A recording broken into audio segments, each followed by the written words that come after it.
Igreja, amém. Como é bom estarmos na casa do Senhor, como é bom engrandecer e louvar o nome dEle. Nós somos privilegiados que nós temos essa liberdade de celebrar. Nós somos uma nação onde nós não somos impedidos de cultuar, de exaltar o nome do Senhor. E nós temos que aprender a cada dia a celebrar e engrandecer ao Senhor por tudo que Ele é e por tudo que Ele faz nas nossas vidas.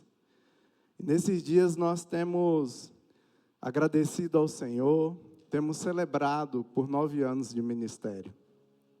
E eu tenho aproveitado para meditar e entender muito sobre a importância do tempo, de discernir o tempo nas nossas vidas. Nós estamos falando de 9 anos, mas que nós possamos discernir os tempos sobre nós. Eu gostaria de colocar as 1 Crônicas, capítulo 12, versículo 32. Não é o texto que nós vamos falar essa manhã, mas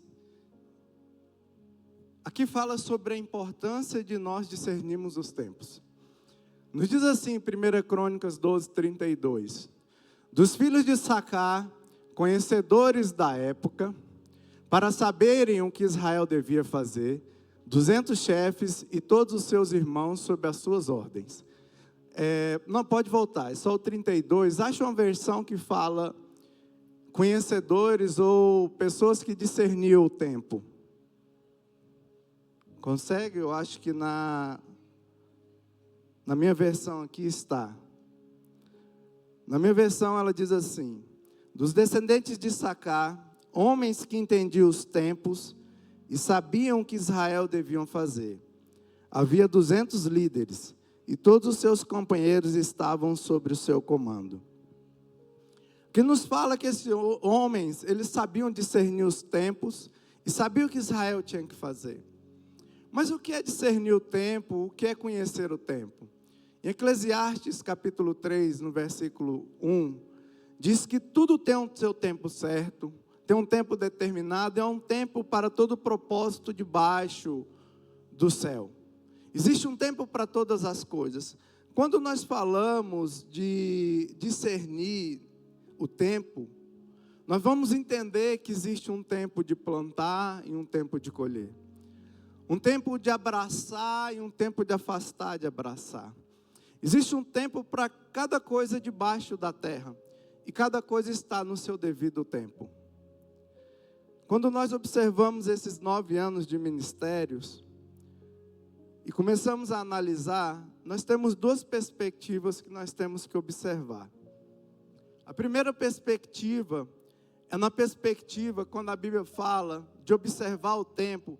É quando Deus determina a Israel que eles deveriam, no 50º ano, celebrar o jubileu. E Deus estabelece para ele uma contagem de tempo. Deus, ele determina lá em Levítico 25, 8 a 10. Consegue colocar, por gentileza? Aqui é uma determinação do entendimento de tempo. Contará 7 semanas de ano. 7 vezes 7 anos. De maneira que os dias das 7 semanas de anos te serão 49 anos. Próximo versículo. Então, no mês 7º, ao 10 do mês, farás passar trombeta vibrante, no dia da expiação. Fareis passar a trombeta por toda a vossa terra. Pode passar? Santificareis o ano 50º e proclamareis a liberdade na terra a todos os seus moradores.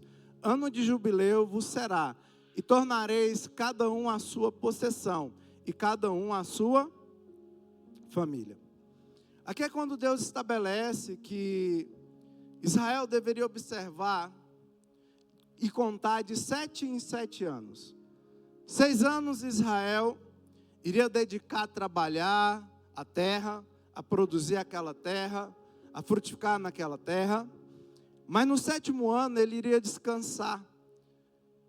Iria depender totalmente do Senhor no 7º ano. Então Deus fala de um ciclo 7 ciclos de 7 anos. E no 50º ano, depois do ano 49, eles deveriam soar a trombeta, santificar o Senhor, celebrar o Senhor, porque tudo seria restituído. Então, após 7 ciclos, haveria restituição.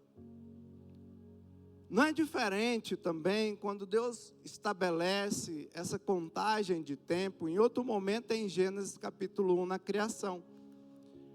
Quando Deus começa a criar cada dia, Ele determina um tempo específico e um propósito em cada dia. Deus queria nos dar uma mensagem em cada dia ali na criação. Então, quando Ele cria cada dia, Ele cria também com ensinamento para nós. A palavra diz que o que outrora foi escrito, para o nosso ensinamento foi escrito. E ali nós vemos uma determinação de tempo também.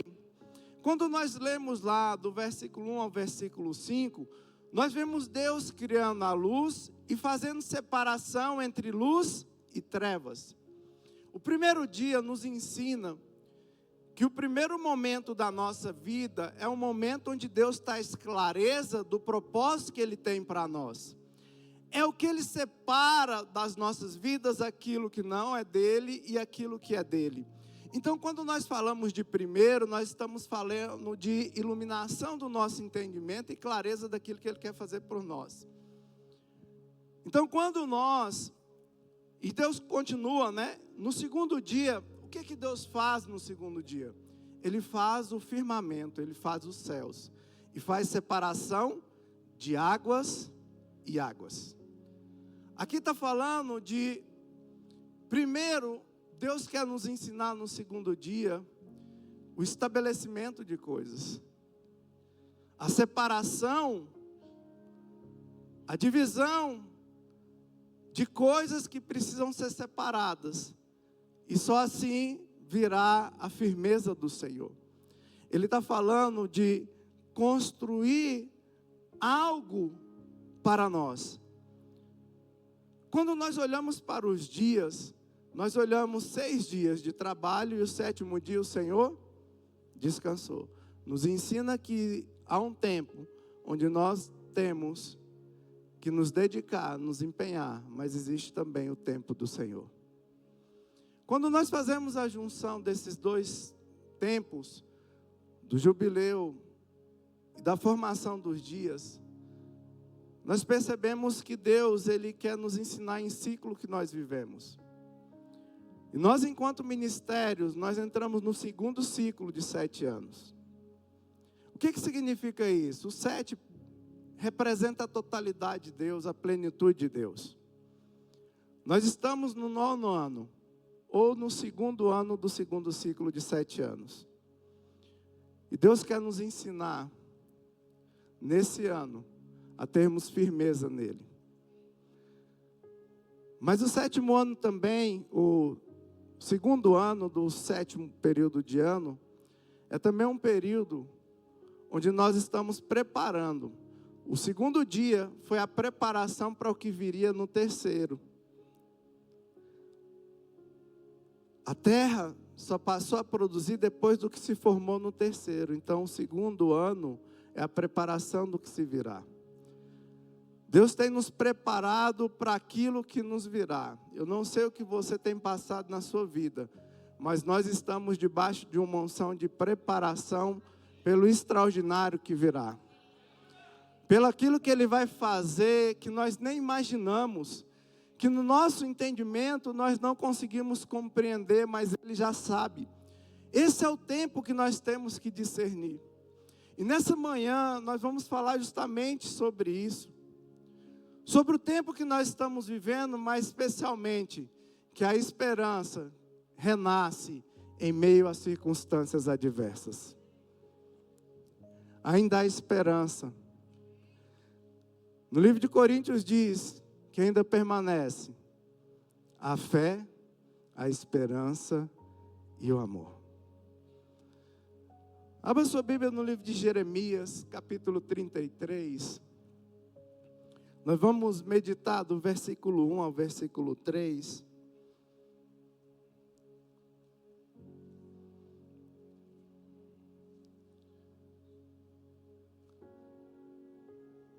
Jeremias 33, versículo 1 ao versículo 3,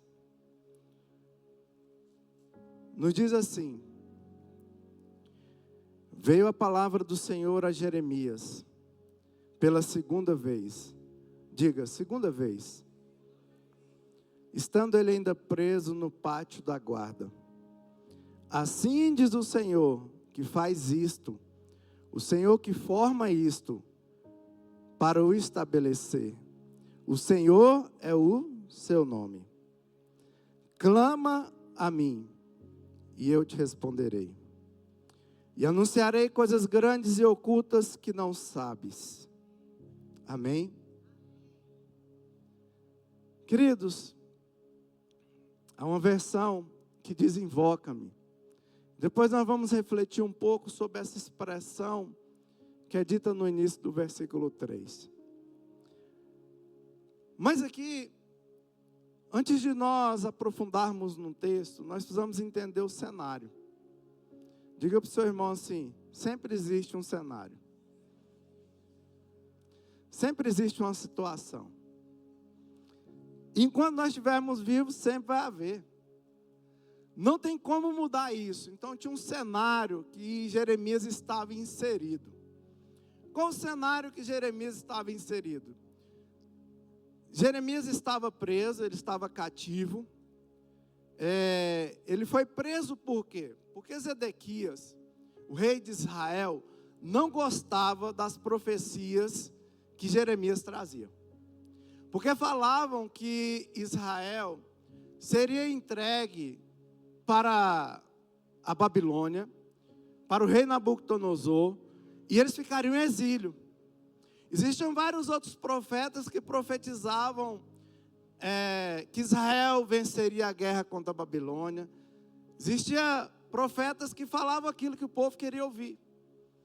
Mas Jeremias falava da parte de Deus que chegaria o tempo do exílio, que Israel seria dominado pela Babilônia. E Zedequias, né?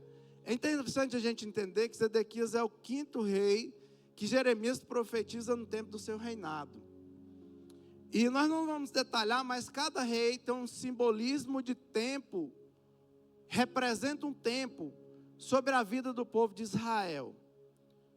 Então, quando Zedequias percebe esse agir de Jeremias, vai lá e coloca ele preso, e ele está cativo então pelo aquilo que ele está proclamando, que Deus falou para ele proclamar. Então era um cenário de crise. Jerusalém estava rodeada pelo exército babilônico. Algumas pessoas de Israel, alguns habitantes de Israel já tinham sido levados cativo. Então está nesse cenário de ruína e crise. Mas ainda permanecia ali Jerusalém, o reinado estabelecido, ele estava ali preso, estava nesse cenário. E é nesse cenário que Deus fala com Jeremias. Num cenário de escassez, num cenário de crise, num cenário de adversidade, Deus fala com Jeremias. E a primeira coisa que eu quero refletir com vocês essa manhã é que no tempo da adversidade, Deus fala. No tempo da adversidade, Deus continua falando. Deus continua conversando conosco. E aqui a palavra fala que foi a segunda vez que Deus fala com Jeremias. Então, nós temos que entender que na adversidade Deus vai falar conosco. Ele não vai emudecer, mas nós precisamos estar percebidos de Deus falar conosco. Porque Deus estava falando a uma nação, e um rei tomou a atitude de prender Jeremias, porque não tinha o entendimento que era Deus falando. E aqui Jeremias então, em meio a esse caos, Deus fala com ele.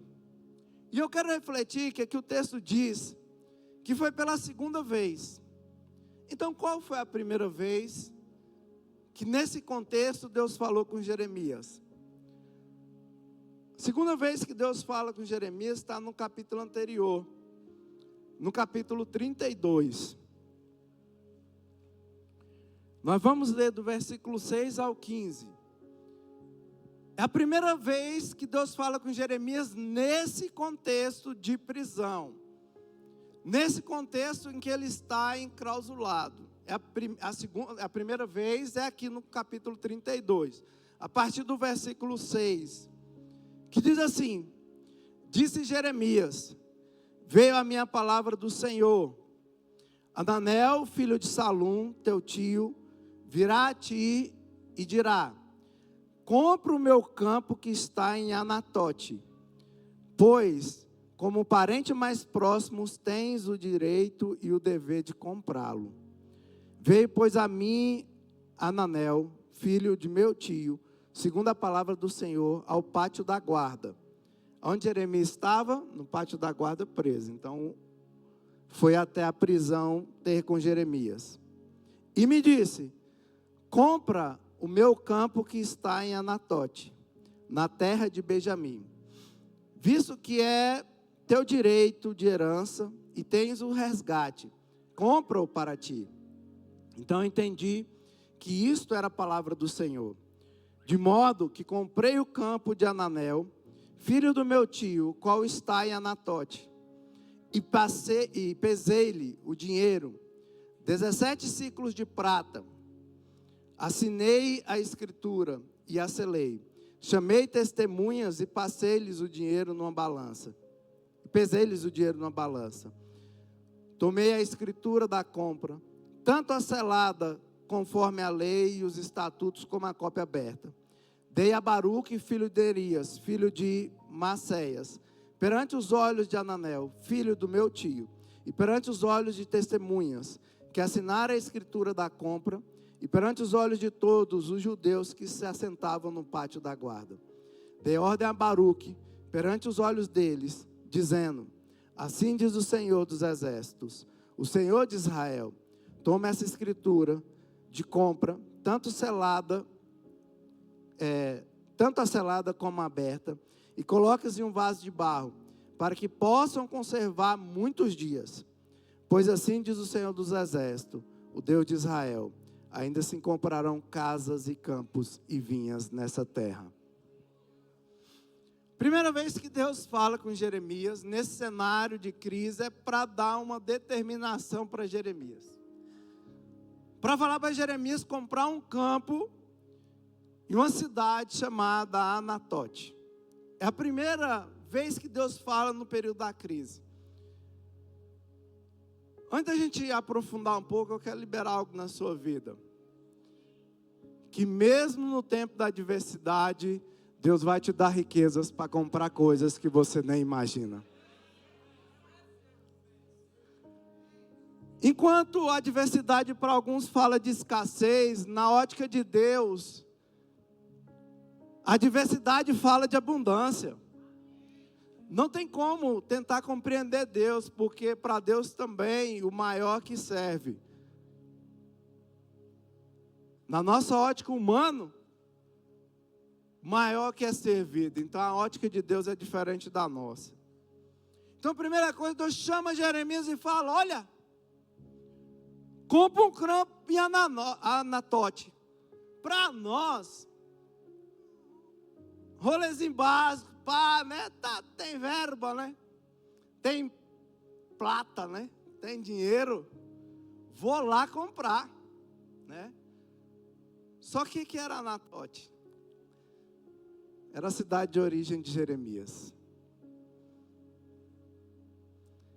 Era o lugar que já estava em meio à destruição. Era um lugar do improvável. Sabe o que é Anatote? Anatote é o lugar que Salomão envia o sacerdote Abiatar. O que acontece? Adonias, irmão de Salomão, levanta contra Salomão para tomar o reino. E Abiatar é o sacerdote que acompanha Adonias. E teve uma ministração que eu falei sobre isso. Adonias, Salomão passou a faca. Outros que rebelaram, Salomão passou a faca. Mas no sacerdote, Salomão não tocou. Salomão excluiu ele para outro lugar. Diga para o seu irmão assim: você nunca deve tocar um sacerdote do Senhor. Enviou ele, excluiu, mandou ele para onde? Para essa cidade. Falou: olha, você vai ser excluído e vai para essa cidade. A partir daquele momento, aquela cidade de Anatote era uma cidade sacerdotal, uma cidade levítica. Era uma cidade de sacerdotes. A partir daquele momento que Salomão faz esse ato, sabe o que acontece? As pessoas começam a desconsiderar os sacerdotes daquela terra. Havia um menosprezo do sacerdote daquela terra. Por isso que lá em Jeremias 1:1, Jeremias está resistente a ouvir e obedecer o que Deus está falando para ele. Eu te chamei desde o ventre da sua mãe. Foi eu que te constituí, Jeremias. E Jeremias está meio assim: espera aí. Por quê? Porque eu sou de um lugar onde os sacerdotes, eles são desconhecidos.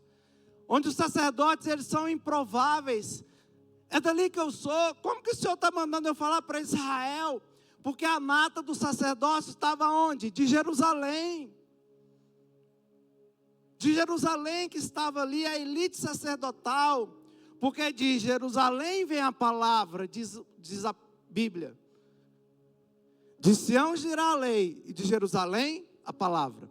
Então o sacerdote, ele ficava próximo do templo. A elite sacerdotal estava ali em Jerusalém. E aquela cidade era uma cidade excluída. E foi de onde Jeremias veio. Era uma cidade improvável. E Deus manda Jeremias comprar um campo numa cidade improvável. Ele manda Jeremias: olha, volta à sua origem. É um entendimento de que nós somos improváveis.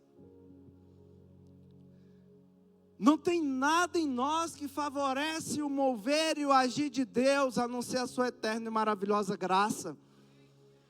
Então é nesse contexto, então, eu acho interessante. No mesmo capítulo 32, nós vamos ver Jeremias orando ao Senhor.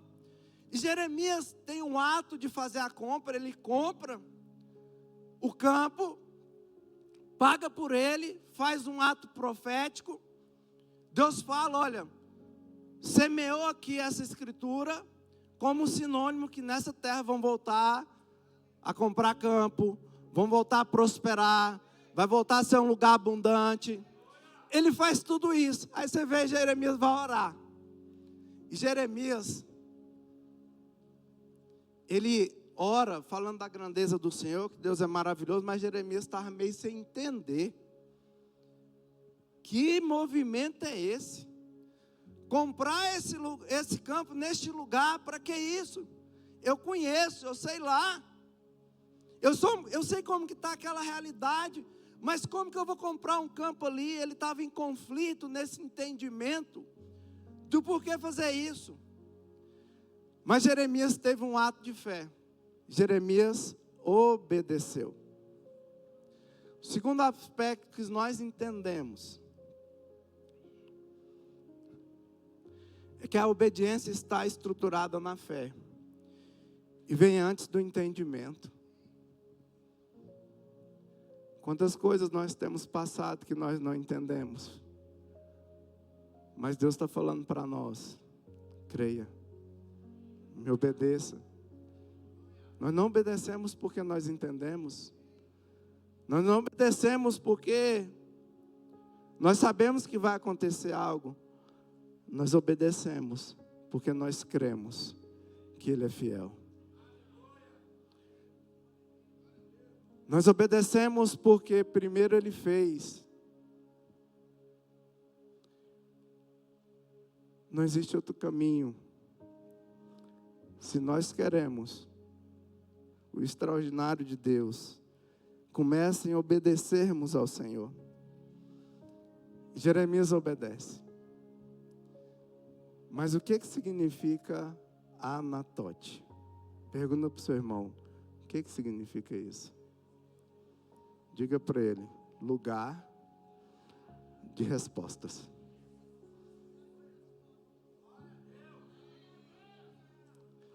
Para você ter resposta, tem um preço. Para você ter resposta, não é de graça.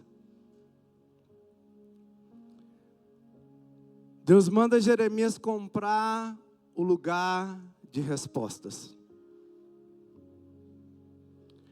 Eu não sei há quanto tempo você tem esperado por algo, não sei como está a sua vida, mas eu quero dizer que hoje chegou o tempo da resposta de Deus na sua vida.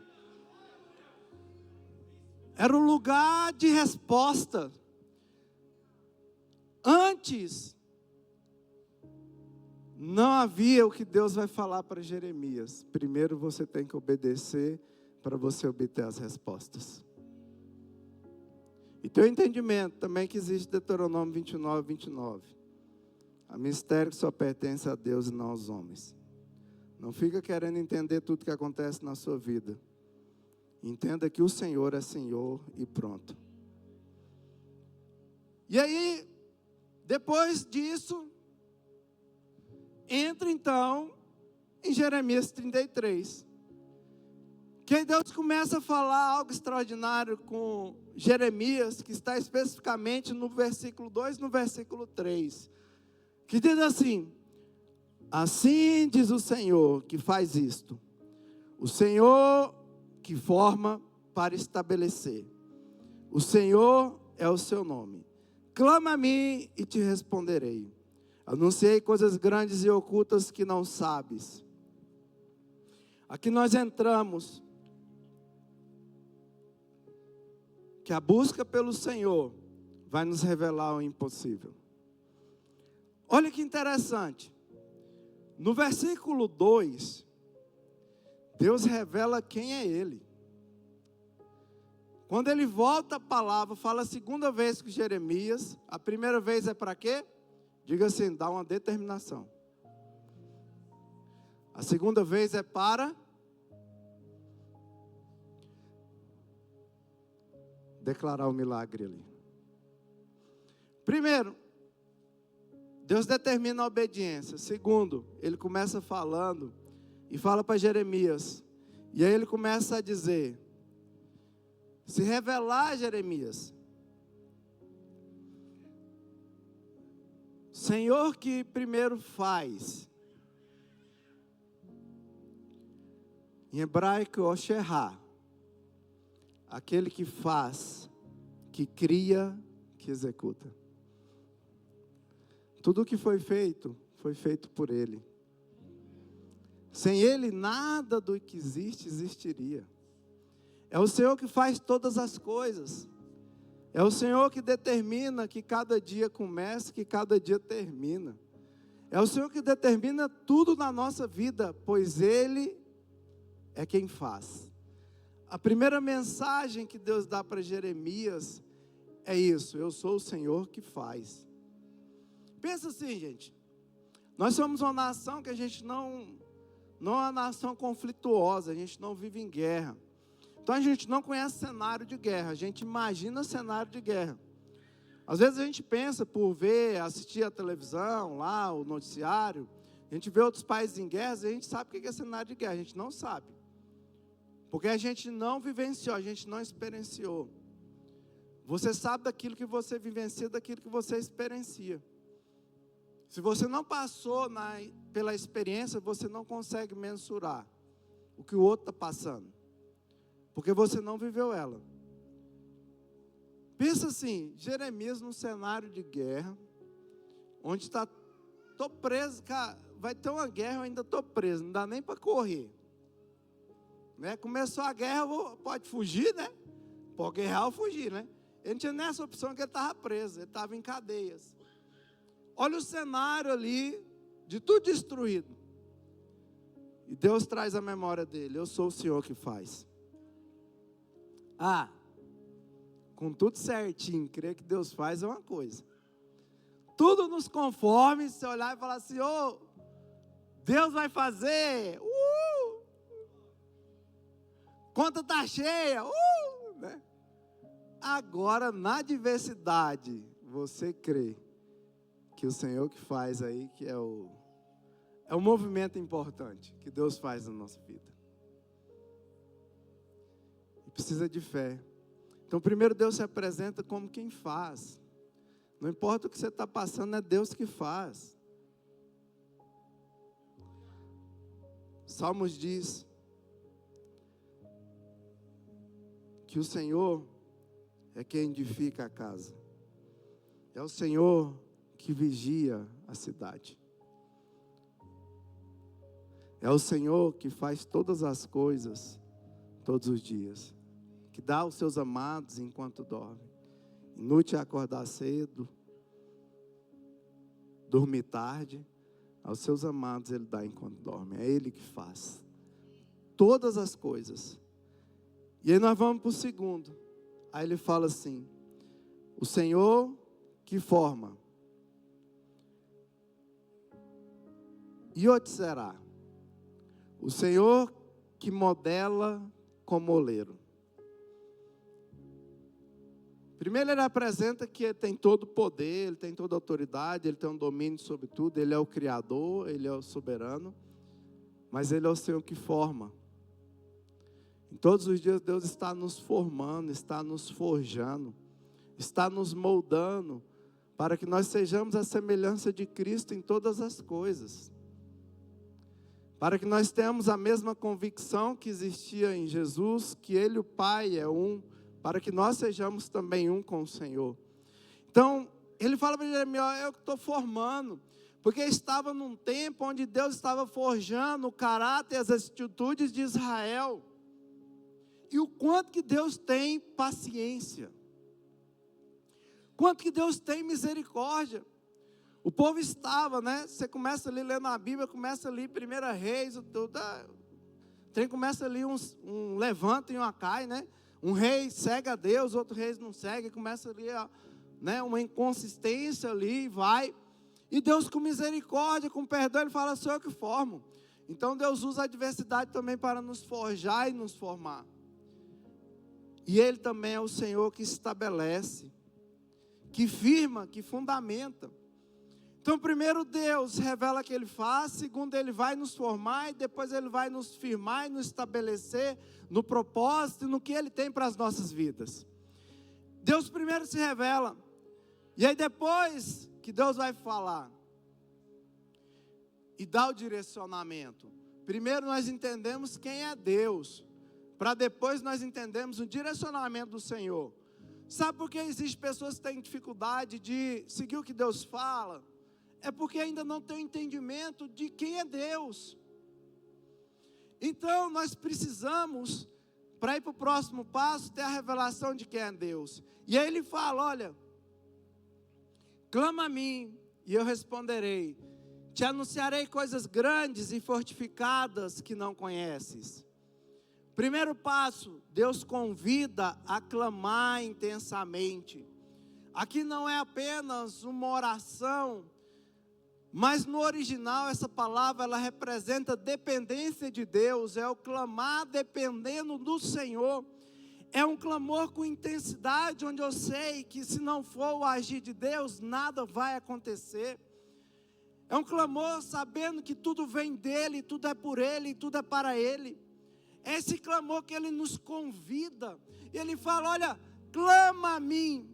E aí vem o segundo ponto, que é: e eu te responderei.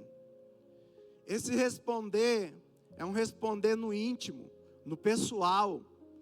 A expressão que aqui está sendo usada na palavra é uma expressão que não é só ouvir, mas agir em favor do que clama. Olha, eu vou olhar a sua causa específica, eu vou olhar para você individualmente. Deus, Ele faz tratativas e nos dá retorno no individual.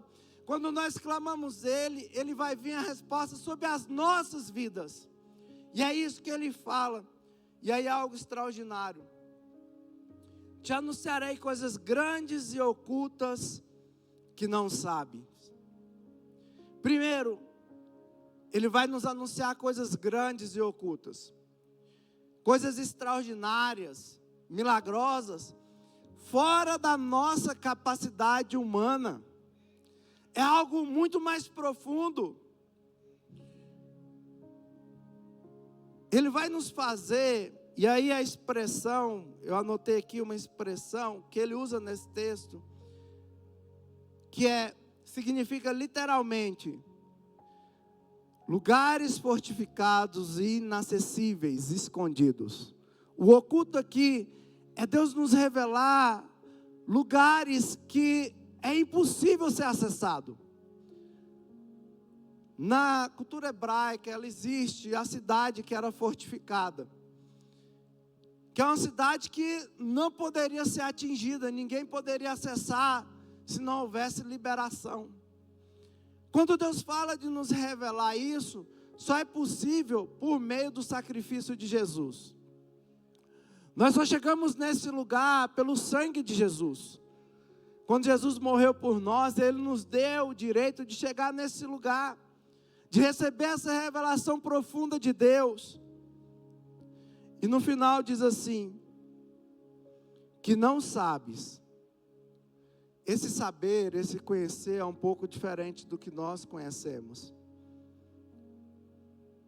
Que não está falando que nós teremos um conhecimento físico e natural, mas que nós teremos uma revelação divina, uma revelação da parte de Deus, de todas as coisas.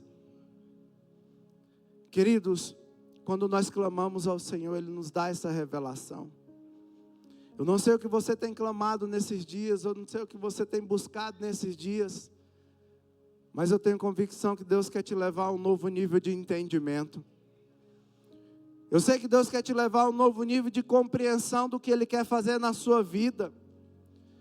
Esse lugar de compreensão do porquê, do mover dEle nesse sentido na sua vida. Não tem nada no que nós passamos, que nós enfrentamos, que não existe o mover do Senhor. Nós temos que perceber que o Senhor Ele está em todo tempo, em todo momento, naquilo que nós vivenciamos. E Ele quer trazer este lugar, esse conhecimento. Nós não podemos estar desapercebidos das circunstâncias que nós passamos. Nós temos que estar percebido do que Deus está fazendo por meio delas na nossa vida, no nosso caráter, nas nossas atitudes, nas respostas que nós damos para Ele. É isso que Ele está fazendo. E Deus fala isso para Jeremias: clama a mim, e eu te responderei. Anunciarei coisas grandes e ocultas que você não sabe. Amados, nós estamos diante de uma grande oportunidade perante o Senhor, de clamarmos a Ele. Existem tempos e tempos. Existem circunstâncias e circunstâncias. Mas em todas elas nós temos a esperança que o Senhor está conosco. Em todas elas nós temos a convicção que o Senhor está conosco. E Deus, Ele é detalhista. Nós passamos por momentos adversos, mas Ele sempre tem um cuidado. E para finalizar, eu vou falar de uma experiência. Tem sido dias um pouco complexos que eu e minha família tem enfrentado. E a gente estava andando de carro, e eu conversando com a Angelita, com as meninas, né? A gente passou, viu uns piqui vendendo na rua, né? Só que estava branco, a gente falou assim, nossa, vontade de comer um piqui daquele laranja, sabe? Bonito, daquele, né? Menor, daquele pequenininho, né? Laranja e tal, que vontade de comer isso. E 2 dias a gente está comentando sobre isso, não achava nenhum piqui bom. E aí ontem, a gente acordou, Angelita desceu, falou assim, Paulo, deixaram uma sacola em cima do capô do carro. Eu falei, desceu fulano, deixou alguma fruta, alguma coisa. E tranquilo, fui lá pegar a sacola, né? Aí eu cheguei e falei, você não vai acreditar o que é. Aí a sacola estava cheia de piqui. Mas não era qualquer um.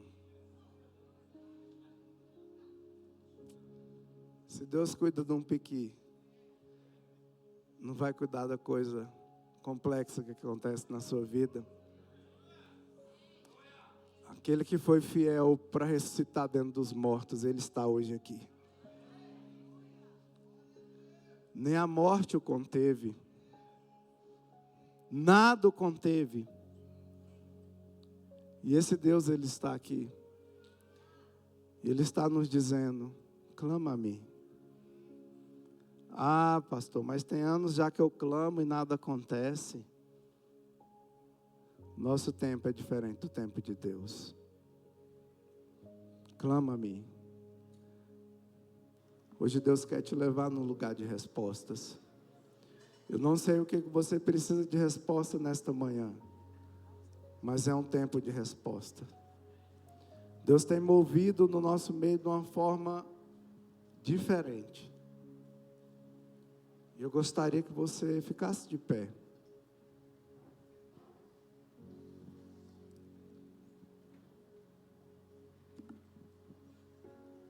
E uma das coisas que eu tenho aprendido no Senhor, se você precisa de algo, a primeira atitude que você tem que fazer é dar.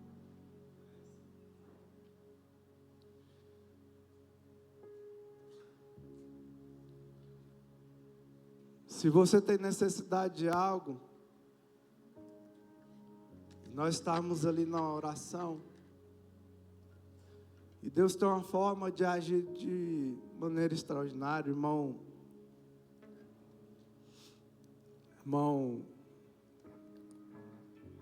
William deu um testemunho que aconteceu com ele essa semana, que ele necessitava de algo, mas primeiro Deus levou ele a dar.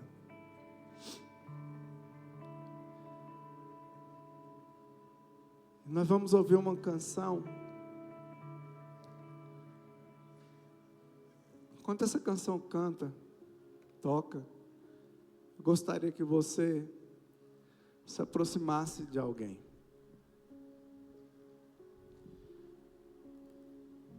Todos nós temos situações que nós temos orado, mas eu gostaria que você orasse com alguém. Todos nós temos situações que nós queríamos respostas do Senhor, mas primeiro nós vamos ser instrumentos do Senhor. Primeira oração vai ser pelo outro, depois nós vamos vir no altar do Senhor e colocar nossa causa no altar do Senhor. Não fique sozinho, procure alguém e ore por esse irmão. Primeiro é a semeadura, depois a colheita. Ore por ele. Coloque a vida dele diante do Senhor. Apresente a vida dele diante do Senhor. A causa que ele tem.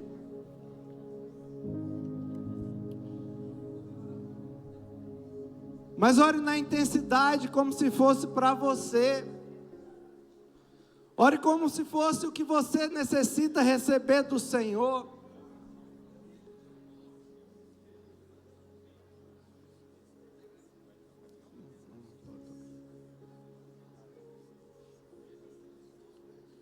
Ore com ele.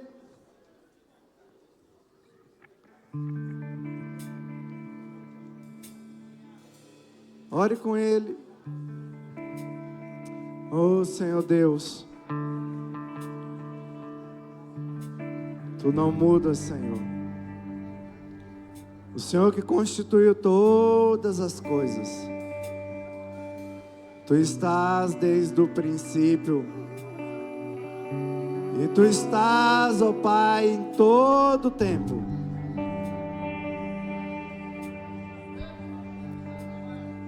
Ó Pai, visita agora cada irmão.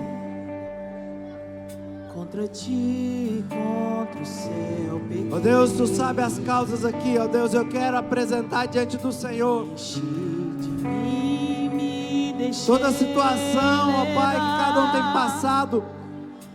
Nós apresentamos ao Senhor, Pai, e queremos declarar, ó Deus, o mover e o agir do Senhor. Se não for o Senhor, quem será? Em minha casa Nós sabemos, ó Deus, que é o Senhor que move todas as coisas. Ó Deus, agindo o Senhor, quem impedirá?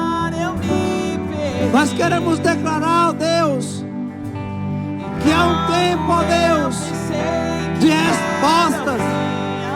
Nós queremos liberar, ó Deus, sobre cada vida, sobre cada família aqui representada, ó Pai. O agir do Senhor, o mover do Senhor, Pai. Como igreja, nós declaramos um tempo de resposta. Como igreja, nós declaramos, ó Deus, o mover do Senhor. Rasga os céus, traga provisão, opera um milagre, mova de uma forma extraordinária. Oh Senhor, que cada oração chega diante de Ti. Oh Jesus, vem Senhor. Oh Jesus, estou te esperando. Aqui é o teu lugar. Jesus. Oh Deus. Troquei minha casa pela liberdade em vão. Oh Deus.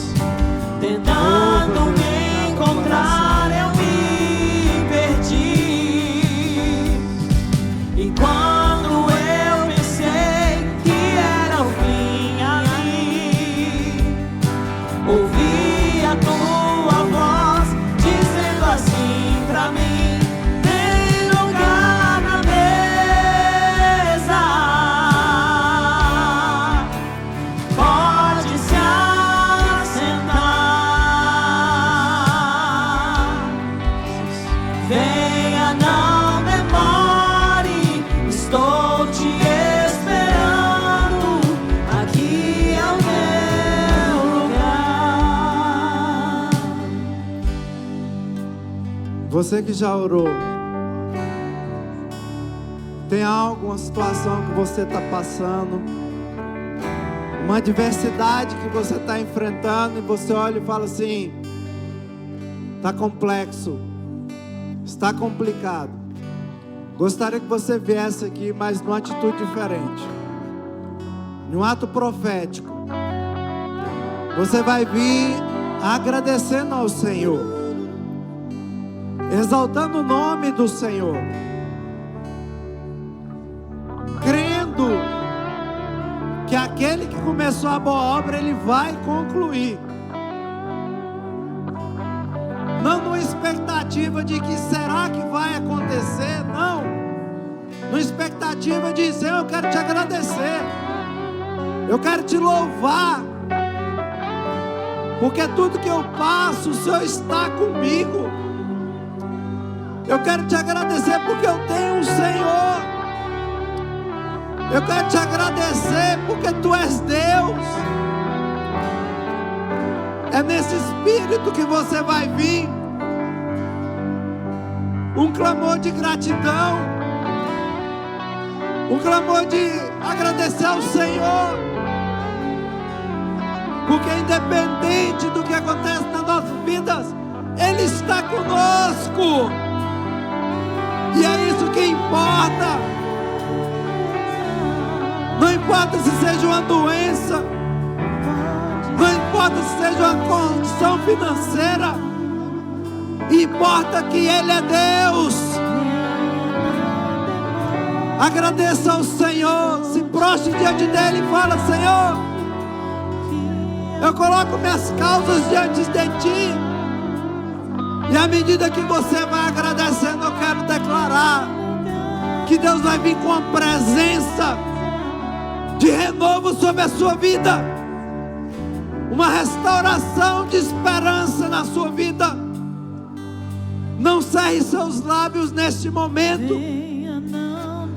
Oh Senhor, estou te esperando. Obrigado, Jesus. Que é o teu lugar. Tem lugar na mesa,